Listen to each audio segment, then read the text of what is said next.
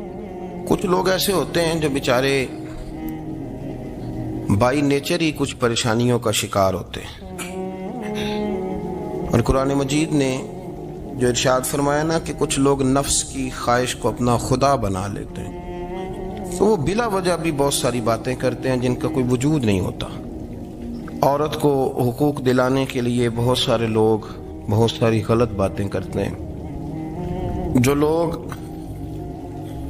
یہاں سے کسی کو لے جاتے تھے نا دبئی دھوکہ دے کے، اور لے جاتے تھے یورپ میں، عرب ممالک میں دھوکہ دے کے لے جاتے تھے، تو وہ بھی کوئی خواب ہی تو دکھاتے تھے کہ اتنے لاکھ تنخواہ ہوگی، اتنا کچھ ہوگا. وہاں جا کے پتہ چلتا تھا کہ جیب سے بھی دینے پڑیں گے کچھ. بہت سارے لوگ ایسے ہوتے ہیں، وہ سارے خوبصورتی کے نام پر ہی دھوکہ دیتے ہیں.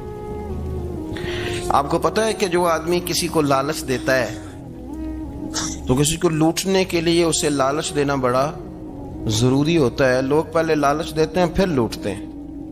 پہلے مکمل لالچ دیتے ہیں، یہ چیز مل جائے گی، یہ چیز مل جائے گی. لوگ مکمل لالچ دیتے ہیں، اس کے بعد پھر لوٹتے ہیں.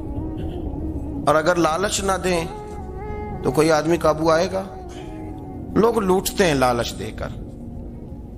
اچھا، اب وہ جو جس کو لالچ دیا جا رہا ہوتا ہے وہ کہہ رہا ہوتا ہے کہ نہیں نہیں تمہیں نہیں پتا، وہ اس وقت ماننے کو تیار نہیں ہوتا. وہ کہتا ہے اتنی خوبصورت باتیں کر رہا ہے، اتنی اچھے پیغام دے رہا ہے، تم میرے دشمن ہو، تم مجھے منع کر رہے ہو. ہوش تب آتی ہے کہ جب سب کچھ لٹ جاتا ہے. عورت کو ویسے بھی قابو کرنا بڑا آسان ہوتا ہے. اعلیٰ حضرت بریلوی رحمۃ اللہ علیہ فرماتے ہیں بیٹیاں نازک شیشیاں ہوتی ہیں، ان کو تو ذرا سی چوٹ لگے تو ٹوٹ جاتی ہیں. دیکھیں کتنا بڑا جملہ کہا بریلی کے امام، نازک شیشیاں ہیں. ذرا کوئی آدمی گمراہ کرتا ہے، ذرا خراب کرتا ہے. اب دیکھیں نا، یہ جو بچیوں کو بچے مس گائیڈ کرتے ہیں، انہیں بڑے بڑے خواب دکھاتے ہیں، وہ بیچاری ماں باپ کو چھوڑ کے، بہن بھائی کو چھوڑ کے اس کے ساتھ شادی کرتی ہے. پھر جو اس کا بعد میں حشر ہوتا ہے، آپ ادلیاں نو سردار پہن تکے تے شرما والیاں نو جھوٹے ڈولیاں دے. پھر وہ بیچاری ماں باپ رکھتے نہیں، وہ ظلم کرتا ہے، تو کتنی بڑی تکلیف میں وہ بچی آ جاتی. نازک شیشی ہوتی ہے نا تو ٹوٹ جاتی. یہی حال اب جدید خواتین اور یہ جو کچھ اینکر پرسن ہیں، یہ اصل میں نا یہ آپ کو سیاست سکھاتے ہیں، لیکن یہ مادر پیدر آزاد لوگ ہیں، بالکل آزاد۔ یہ تو علماء شور نہ کریں، بات نہ کریں، گفتگو نہ کریں، مشائخ بات نہ کریں، اور یہ جو کچھ سنجیدہ اور دینی طبقہ ہے یہ کچھ شور نہ کرے، یہ تو روڈوں پہ ننگے ہو کے آ جائیں معاذ۔ خوفناک نظریہ رکھتے ہیں یہ لوگ۔ عورت کو کہتے ہیں تیرے حقوق ہم تجھے لے کے دیں گے، مثلاً وہ کون سا حق ہے جو تم نے لے کے دینا ہے؟ میرے نبی کریم صلی اللہ علیہ وسلم اس کو بیٹی بھی بنایا ہے، اس کو بہن بھی بنایا ہے، اس کو ماں بھی بنایا ہے، اسے بیوی کا عالی شان رتبہ بھی عطا فرمایا ہے۔ اور چونکہ بیٹی کا بھی حق بڑا بیان کیا جاتا ہے، بہن کا بھی، ماں کا بھی، اور بیوی کے معاملے میں لوگ سمجھتے ہیں کہ زیادہ بات نہیں کرنی چاہیے، شاید مسئلہ خراب ہو جائے۔ حالانکہ نبی پاک صلی اللہ تعالی علیہ وسلم نے بیوی کے بارے میں پتہ کیا فرمایا؟ فرمایا جب تم نکاح کر لیتے ہو تو اپنا ایمان محفوظ کر لیتے ہو۔ اب میں اس کی شرح نہیں کرتا، اب خود کر لیجئے گا کہ وہ ایک ایسی شخصیت ہوتی ہے کہ جس کی موجودگی میں آپ کا ایمان محفوظ ہے۔ اب میں نہیں سمجھتا کہ اس سے بڑی بات کوئی اور ہو سکتی ہے، جس کی موجودگی میں آپ کا ایمان، اور بھئی یہ حدیث پاک عرض کر رہا ہوں، نکاح جب کوئی کر لے تو اس نے اپنا ایمان مکمل کر لیا، اس کا معنی یہ ہوا کہ آپ کا ایمان محفوظ ہے اس کی موجودگی میں۔ تو اس سے زیادہ بھی، یعنی ایمان سب سے قیمتی چیز ہے نا، تو اس کے محفوظ ہونے کی وجہ حضور نے نکاح بیان کر دی۔ اب میرا خیال ہے بیوی اگر کوئی اس سے بڑا حقوق مانگے گی تو بے وقوفی کرے گی۔ اتنا بڑا درجہ نبی کریم نے اسے عطا کر دی، اتنا بڑا مقام دے دیا کہ تو خامند کے ایمان کے محفوظ ہونے کا ذریعہ بن گئی ہے۔ عورت کو جو حقوق رسول کریم صلی اللہ تعالی علیہ وسلم نے عطا فرمائے، نبی پاک نے جو حقوق دیے، دیکھیں نا، حضرت عبداللہ ابن عمر رضی اللہ تعالیٰ عنہ کی اہلیہ بیمار تھی، تو جلدی جلدی سے وہ آئے، تو جب بہت جلدی ہو، سفر بڑا شدید تھا، تو آپ نے جلدی سے نماز ادا کی، جلدی سے چلے۔ آپ کے خادم کہنے لگے حضور خیریت ہے؟ فرمایا میری بیوی بیمار ہے۔ تو اس نے عرض کی حضور آپ کی اہلیہ بیمار ہے، تو آپ نے نماز بھی جلدی سے پڑھی، سفر بھی جلدی جلدی کیا۔ تو فرمانے لگے یہ وہ چیزیں ہیں جو ہمیں مدینے والے رسول نے سکھائی ہیں۔ آپ اس کیفیات کو سمجھیں کہ حضور صلی اللہ علیہ وسلم نے درس دیا۔ اور پھر ایک اور بہت بڑی بات، یہ فضیلت کسی اور کو نہیں دی، جو عورت کو حضور نے فضیلت دی، یہ فضیلت کسی اور کو نہیں دی۔ کبھی حضور نے فرمایا کہ تمہارا ابا تمہارے ساتھ بہت سخت رویہ کرے تو تم نے اس کو اس سختی پر داد دینی ہے؟ فرمایا چلو اگر وہ زیادتی بھی کرے تو تم نے اس کے ساتھ سلوک اچھا ہی کرنا ہے۔ لیکن آپ ایک بات کو سمجھے نا کہ بچے کے بارے میں، بیٹے کے بارے میں، بیٹی کے بارے میں فرمایا 10 سال کے ہو کے نماز نہ پڑھیں تو سختی کرو، تمہارا ڈنڈا بھی لٹکنا چاہیے۔ بہت ساری جگہوں پہ بہت سارے لوگوں کے لیے سختی کا حکم دیا، لیکن عورت کے لیے حضور نے جو جملے کہے، اصل میں ہم سمجھتے ہیں کہ یہ ایک بات ہے، مشہور ہو گئی ہے۔